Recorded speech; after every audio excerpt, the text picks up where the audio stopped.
Peggy 12. Sega.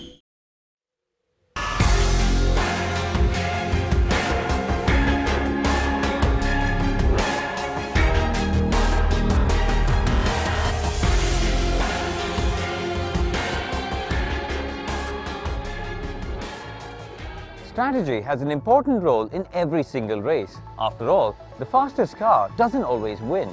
Sometimes it's science, sometimes it's just plain luck. But the basic principles remain the same: fuel usage and tire wear. How many pit stops you need to make for tires, or how much you have to lift and coast to manage the fuel are really important. But then you throw in things like safety car, mixed weather conditions, as well as the chances of overtaking on track, and you get a whole number of variables. Practice is all about gaining knowledge.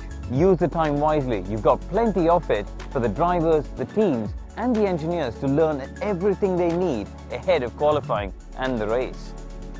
Be bold, be experimental, and use the time wisely, and use both of your cars wisely to try different setups so you arrive at qualifying in the best shape possible. Qualifying is a straight shootout, with the drivers needing to do the fastest possible lap time to start high up on the grid for the race. Strategy is key here. By now, you should know which tires work and also how many laps the drivers need to get the tires up to temperature. Timing is also important. Send them out too early and the track isn't in its best condition in terms of rubber. Send them out too late and they could get caught out in traffic, so you got to get that right. You have to keep an eye on the weather. If it's dry at the start, but it looks like it's going to rain, make sure you send your guys out early so they get a banker on the board.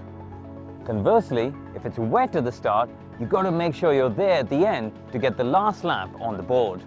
Once the race starts, have a look at where your drivers are. You can perhaps use a strategy to do something different from the guys around you and gain position during the race. Use the fresher tires, the strategy, and the different fuel modes to overtake people around you and gain track position at key parts of the race. A little tip from me: if you're at a track where it's more difficult to overtake, you want to do less pit stops. As usual, keep one eye on the weather, but also the risk of a safety car that could completely mix things up. Finally, remember, you might not always have the winning team, so it's important to optimize the best result you can given your circumstances.